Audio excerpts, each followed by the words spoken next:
पहले जो अफगानिस्तान की सूरत हाल है उस पर बात करते हैं।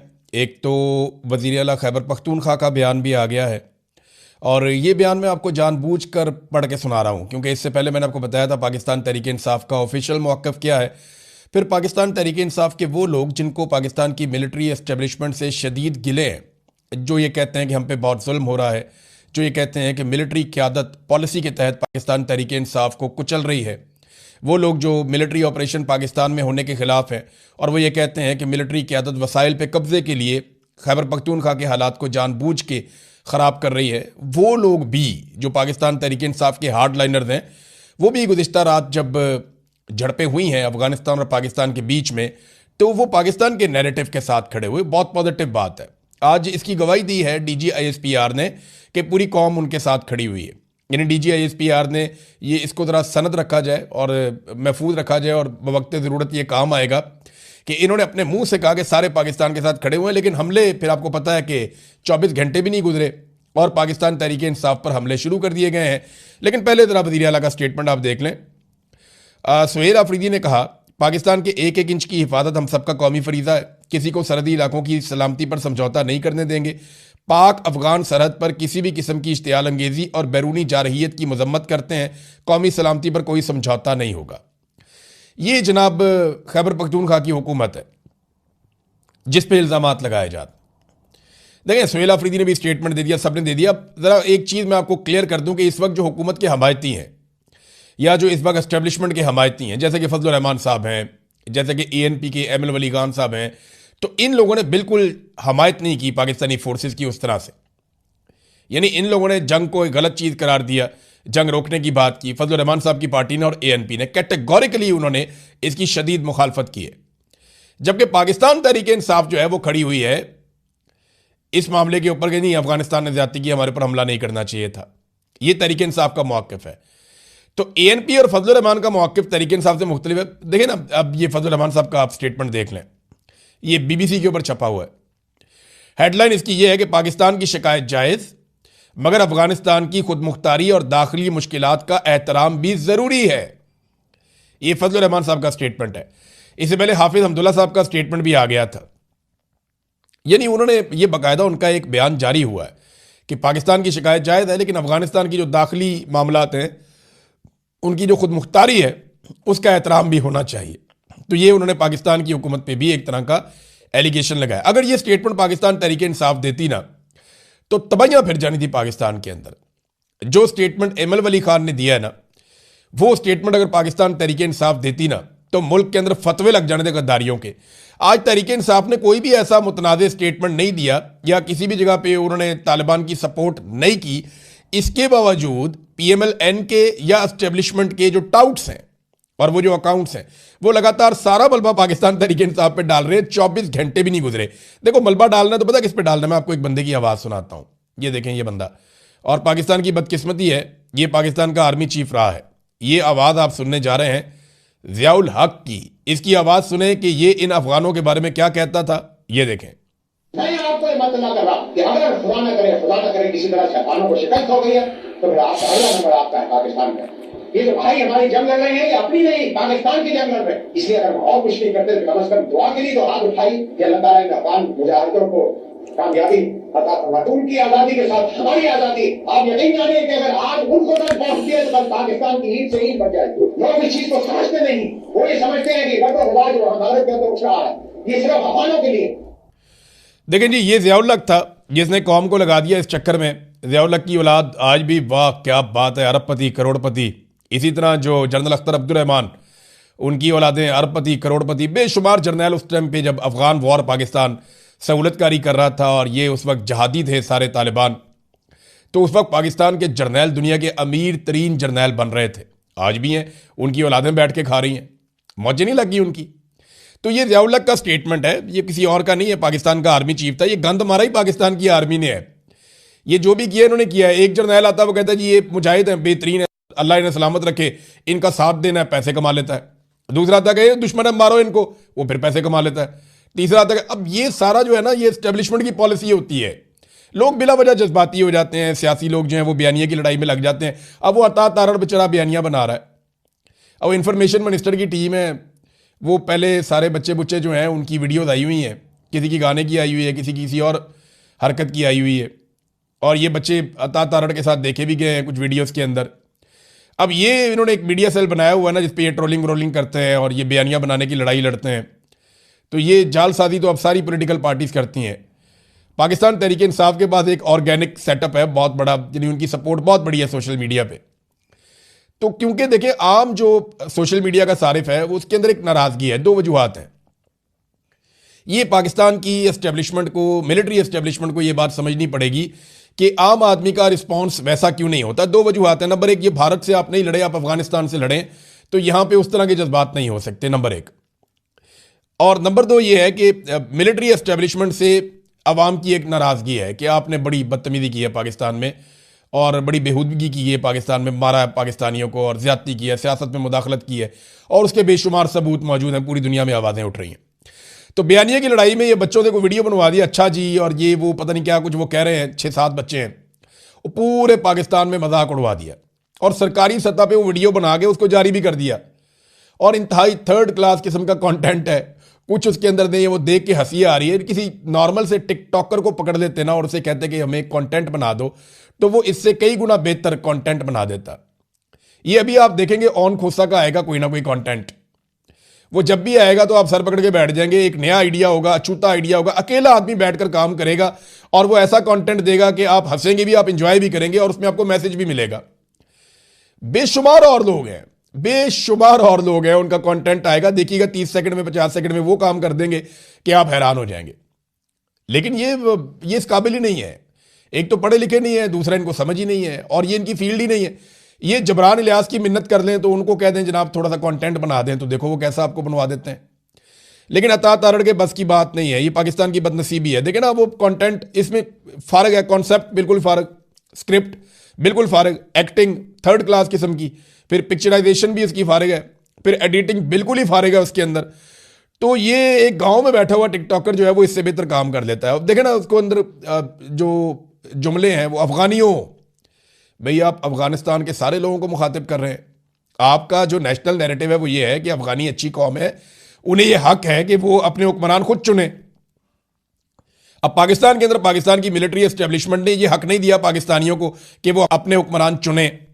इसी तरह अफगानिस्तान के अंदर तालिबान ने वहां की अवाम को हक नहीं दिया कि वो अपने हुक्मरान चुने। तो ये अफगानियों कहकर ना एक नस्ल प्रस्ताना किस्म का स्टेटमेंट उसमें दिया, तंदूर पे रोटियां लगाने वाले, ये क्या चीज़ें हैं? ये कंटेंट है कोई? डूब मरना चाहिए। अजीबो गरीब किस्म का कंटेंट बना दिया। इससे अच्छा कंटेंट तो वो चाहत फतेह अली खान जो है वो बना देते हैं, बेहतरीन कंटेंट। इससे बेहतर चाहत फतेह अली खान को देखकर लोग इंजॉय कर लेते हैं। अब पीटीआई पे जो है ना ये जंग डालना शुरू कर दी है, 24 घंटे भी नहीं गुजरे अभी लड़ाई को, और कुछ ड्रोन आकर गिरे। इसकी जो डेवलपमेंट है थोड़ी सी आपको बता देता हूँ। DGSPR के मुताबिक सैकड़ों दहशतगर्द मारे हैं इन्होंने अफगानिस्तान में, जबकि अफगानिस्तान हुकूमत का मौक़िफ़ बिल्कुल मुख्तलिफ है। पाकिस्तान का मौक़िफ़ है कि हमारे 12 जवान शहीद हुए हैं, जबकि अफगानिस्तान जो है वो इससे ज़्यादा का दावा कर रहा है। तो दोनों तरफ के दावे अपनी जगह पे, अभी कोई रिपोर्टें वगैरह आ जाएंगी, लेकिन लड़ाई से गुरेज करना चाहिए दोनों ममालिक को। अफगानिस्तान को पाकिस्तान के साथ बैठ के बात करनी चाहिए और दहशतगर्दी का मसला हमेशा के लिए हल करना चाहिए, क्योंकि जब तक ये दहशतगर्दी का मसला रहेगा तब तक पाकिस्तान को भी प्रॉब्लम रहेगी और अफगानिस्तान को भी प्रॉब्लम रहेगी। इस मसले को हल करने के लिए बैठकर बातचीत हो सकती है। ड्रोन्स आकर गिरे जी एबटाबाद में, स्वाबी में, नौशहरा में, और ये ड्रोन्स गिराए गए हैं, कुछ आकर गिरे हैं, और इनसे कोई बहुत बड़ा नुकसान तो नहीं हुआ, लेकिन गर्ल्स स्कूल स्वाबी का जो है वो तबाह हुआ, उसका एक हिस्सा ड्रोन गिरने के नतीजे में। उसकी फुटेज भी जारी की गई है। तो ये अफसोसनाक चीज़ें हैं जो हो रही हैं। नवाज शरीफ अभी तक चुप है। मैं अभी देख रहा था, नवाज शरीफ का कोई स्टेटमेंट नहीं है, फजल रहमान का भी आ गया, ANP का भी आ गया, पीपल्स पार्टी भी बोल पड़ी थोड़ा बहुत, PTI के भी स्टेटमेंट आ गए, लेकिन नवाज शरीफ अभी तक बिल्कुल चुप है, कोई बातचीत नहीं कर रहा। नवाज शरीफ की पार्टी बड़ी मुतहर्रिक है। पाकिस्तानी एक टिकटॉकर हैं बख्ती रहमान, ये दाढ़ी शाड़ी रखी हुई है बड़ी इन्होंने। अब कोई लोग कहते हैं थोड़ा सा ज़हनी तौर पे भी ये हिले हुए हैं, नॉर्मल नहीं है, कुछ लोग ये कहते हैं। अब वो बख्ती रहमान को जो है ना वो अफगान तालिबान का कमांडर करके उसको मार दिया जंग में इन्होंने। ये नून लीग की हालत है। यानी नून लीग ने अगर मीडिया सेल चलाना है ना, और नून लीग ने अगर नैरेटिव संभालना है, तो फिर नैरेटिव का अल्लाह ही हाफिज है। जो इनकी सोचने समझने की सलाहियत है ना, वो बेनज़ीर की गंदी तस्वीरों से आगे आज तक नहीं गई। इनकी सोचने समझने की सलाहियत जो है वो औरतों के ऊपर हमले करने से आगे अभी तक नहीं गई। ये वुल्नरेबल को मारते हैं, ये कभी भी सही बयानिया नहीं बना पाते। बयानिया की लड़ाई में ये जीत ही नहीं पाएंगे।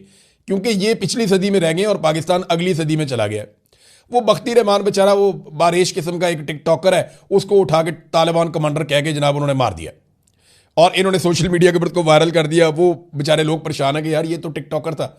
तो इस किस्म का बयानिया जब ये बनाते हैं ना तो पाकिस्तान का मजाक उड़ता है, इससे गुरेज करना चाहिए। अच्छा नाजरीन, एक चीज़ बार बार कही जाती है कि जनाब पीटीआई ये क्यों करती है, वो क्यों करती है, अवाम ये क्यों करती है। देखें, बात यह है कि जिस वक्त पाकिस्तान या भारत या पाकिस्तान अफगानिस्तान की लड़ाई हो रही होती है ना, उस वक्त भी पाकिस्तान की एस्टेब्लिशमेंट अपना जुल्म बंद नहीं करती पाकिस्तानियों के ऊपर। लेकिन अगर पाकिस्तानियों के ऊपर अपना जुल्म बंद करें तो पाकिस्तानी को बात भी करें ना। अब मुल्क की सबसे बड़ी जमात है और इसके फॉलोअर्स के ऊपर आप जुल्म जारी रखें, उस वक्त भी जब आपकी जंग हो रही है भारत के साथ या अफगानिस्तान के साथ, तो फिर आप उनके जो सपोर्टर्स हैं, जो आम पाकिस्तानी हैं, उनसे आप क्या तवक्को करते हैं कि वो अन्यवा आके खड़े हो जाएंगे। भाई लोग जुल्म को जुल्म ही कहेंगे, यानी वो ये कहते हैं कि जब तक हमारी किसी बाहर वाले से लड़ाई चल रही है ना, आप हमारे जुल्म को जुल्म ना कहें। असल में मुतालबा तो यही है ना कि जब तक हम किसी बाहर वाले के साथ लड़ रहे हैं, आप हमारे जुल्म को जुल्म ना कहें। नहीं ठीक है, बाहर वाले के साथ मिलकर लड़ लेंगे, लेकिन आपका जुल्म जुल्म ही रहेगा। देखिए, इंडिया को मैंने 2-3 दफा जवाब दिया। इंडिया ने कहा जी आसिम मुनीर को गिरफ्तार करके लेके जाएंगे। मैंने कहा ऐसे ही ले जाओगे गिरफ्तार करके, हम यहां पाकिस्तान में सजा देंगे। हमारी अंदर बेशक लड़ाई चल रही है, हम आसिम मुनीर साहब को यहां पे अकाउंटेबल करेंगे, कानून के कटहरे के अंदर लेकर आएंगे। ये चीजें पाकिस्तान के अंदर होनी चाहिए। जिसने जो जुल्म किया उसको जवाब देना चाहिए, सारे डिक्टेटर्स को कटहरे के अंदर लेकर आना चाहिए। लेकिन भारत को यह इजाजत नहीं है कि वो यहां से आकर आर्मी चीफ को उठाकर लेकर चला जाए। तो ये समझनी पड़ेगी बात कि किसी जर्नैल की गलत पॉलिसियों पर तनकीद करने का मतलब यह नहीं होता कि आप अपने मुल्क के खिलाफ हो गए। नहीं, आप अपने मुल्क से प्यार करते हैं, इसलिए गलत काम करने वाले जर्नैल को आप गलत कहने की जुर्रत करते हैं। यह बहुत बड़ा रिस्क है, यह बहुत बड़ा रिस्क है। पाकिस्तान में यह जान का रिस्क है, माल का रिस्क है।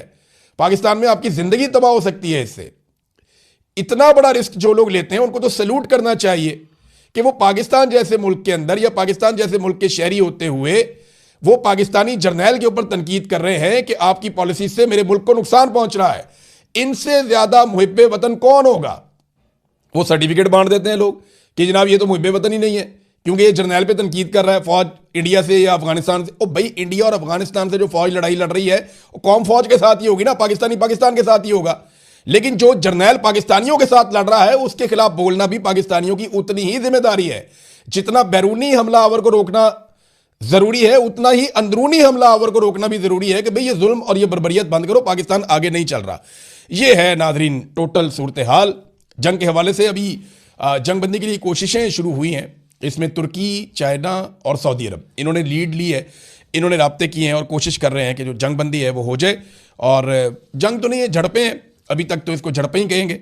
और रात को झड़पें थी, दिन को जो है वो सुकून था। उसके बाद कोई इतनी ज़्यादा लड़ाई नहीं हुई। तो चीन की मुदाखलत हुई है, सऊदी अरब की और तुर्की की। उम्मीद है कि दोबारा ये लड़ाई नहीं करेंगे, टेबल पे बैठें और मसले को हल करें। अब आ जाए नाजरीन इमरान खान साहब वाले मामले पे। बैरिस्टर गौहर की चीफ जस्टिस ऑफ पाकिस्तान से मुलाकात हुई है और याहिया अफरीदी साहब से मुलाकात के बाद इमरान खान साहब की अस्पताल मुंतकली की जो बातचीत है, जो दरख्वास्त इन्होंने दी है, उसके ऊपर गुफ्तगू की गई। और ये भी बताया गया कि जनाब आवाम में बड़ा इस्तराब है, पार्टी में इस्तराब है, अहले खाना बड़े परेशान है। और ये बैरिस्टर गौहर ने बताया। तो अदालती हुक्म वाजे है कि कोई भी मसला हो तो हाई कोर्ट से रुजू किया जाए। तो चीफ जस्टिस ने हाई कोर्ट भेज दिया, हाई कोर्ट चले जाओ। हाई कोर्ट में डोगर साहब बैठे हुए हैं, वो चीफ जस्टिस भी 10 आगे हैं। तो वहां से इंसाफ पाकिस्तान तहरीक इंसाफ को कैसे मिलेगा? वो 140 नंबर की पाकिस्तान की अदलिया बिल्कुल ठीक है। हालात ये हैं पाकिस्तान की अदलिया के, इंसाफ दे नहीं पा रहे। चीफ जस्टिस कह रहे हैं जी हाई कोर्ट चले जाओ, मैं इंसाफ नहीं दे सकता। अब हाई कोर्ट में अपीलें ज़ेरे इल्तवा हैं, मुदाखलत नहीं कर सकते, ये चीफ जस्टिस कहते हैं। तो टेक्निकल बुनियादों के ऊपर पाकिस्तान तहरीक इंसाफ को फंसा देते हैं। फिर पाकिस्तान तहरीक इंसाफ की जो दरखास्त है वो भी वापस कर दी गई। उसके ऊपर तहरीक इंसाफ के लोग कह रहे थे कि ताला ही लगा दें सुप्रीम कोर्ट को अगर आपने हमें इंसाफ नहीं देना तो। ये नाजरीन सूरत हाल बनी हुई है यहाँ पे। अब नाजरीन बरतानिया ने पाकिस्तान के अंदर जिस तरह इलेक्शन करवाया गया उस पर बरतानिया ने एक बड़ी तफसीली रिपोर्ट जारी की है। और ये बरतानवी हुकूमत ने यह काम किया है कि पाकिस्तान में इलेक्शन चोरी किया गया, सियासी आज़ादियाँ सलब कर ली गई और सियासी हालात और इंसानी हकूक पामाल कर दिए गए। और एक ज़बरदस्त किस्म की उन्होंने रिपोर्ट जारी की है बरतानवी हुकूमत ने। उसमें उन्होंने बताया कि किस तरह से इलेक्शन कमीशन ने पाकिस्तान तहरीक इंसाफ को दबाया, कौन कौन से इकदाम किए और किस तरीके से पूरा का पूरा इलेक्शन चोरी कर दिया गया। हर पाकिस्तानी को ना इस रिपोर्ट को पढ़ना चाहिए और इसको समझना चाहिए। और बरतानिया ने यह रिपोर्ट जारी की है 2 साल के बाद इलेक्शन के। अब यहां पे बरतानवी सफीर से रोजाना की बुनियाद पे मुलाकातें करते हैं, इनको क्या लगता है कि वो इनके वफादार हैं? नहीं, वो चीजें लिखकर पीछे भेजते जरूर है, उनके सिस्टम के अंदर ये डंडी नहीं मारते। तो बरतानिया से ये आवाजें उठना शुरू हो गई हैं कि 8 फरवरी 2024 के इंतखाबात के बाद पाकिस्तान तहरीक इंसाफ जीती थी, लेकिन पूरा इलेक्शन छीन कर दूसरे लोगों को दे दिया गया। सियासतदानों को सारों को आज़ाद उम्मीदवार के तौर पर इलेक्शन लड़ना पड़ा जो पीटीआई से उनका ताल्लुक था, उन्हें मजबूर किया गया और इजहार राय के ऊपर पाबंदी लगा दी गई। इज्तिमा की आज़ादी उन्हें नहीं दी गई, उन्हें लेवल प्लेइंग फील्ड नहीं दी गई, उन्हें बहुत ज़्यादा हरासा किया गया, उनके लोगों को अगवा किया गया, इंतखाबी निशान उनसे छीन लिया गया, मोबाइल फ़ोन सर्विस मुअत्तल कर दी गई और इलेक्शन के इंतखाबात रोक लिए गए और बाद में रद्दोबदल कर दी गई और इस किस्म की धांधली हुई इलेक्शन में। ये जनाब बरतानिया ने एक रिपोर्ट जारी की है पाकिस्तान में होने वाली इलेक्शन की धांधली के हवाले से। ट्रांसपेरेंसी इंटरनेशनल ने एक लेटर लिखा है जनाब, और ये लेटर उन्होंने लिखा है पंजाब गवर्नमेंट को। तैयारा इनके गले पड़ना शुरू हो गया है। ट्रांसपेरेंसी इंटरनेशनल का वज़ीर आला पंजाब मरियम नवाज को तैयारे की खरीदारी के हवाले से एक खत आया। मुबैना तौर पर गल्फ स्ट्रीम G500 की खरीदारी में पेपरा रूल्स की खिलाफ वर्जी की गई है। ओपन बोली ना करवाने से शफाफियत, तरीक़ाकार की पाबंदी और रकम के दुरुस्त इस्तेमाल से मुताल्लिक संगीन खदशात पैदा होते हैं। एक तो तैयारा खरीदा, वो भी 2 नंबर तरीके से। एक तो तैयारा खरीद लिया, इतना महंगा, दुनिया का सबसे महंगा तैयारा जो किसी गरीब मुल्क का हुक्मरान सोच भी नहीं सकता, इतना महंगा तैयारा शहजादी साहिबा ने खरीद लिया और उसके लिए रूल्स को भी वायलेट कर दिया, यानी वो पाबंदी भी नहीं की। ये सवाल पूछ रहा है ट्रांसपेरेंसी इंटरनेशनल। वो कह रहे हैं जी ये संगीन खदशात पैदा होते हैं रकम के गलत इस्तेमाल के। वज़ीर आला तयन करें कि महकमा खजाना, मनसूबाबंदी और तरक्की या मुतल्लिका इदारों ने अवामी टेंडर के बगैर खरीदारी की इजाज़त क्यों दी, यानी खुफिया खरीदारी क्यों की। आपने बताया क्यों नहीं कि आप एक तैयारा लेने लगे हैं, भी बता देते तो बिस्ती होती बहुत ज़्यादा।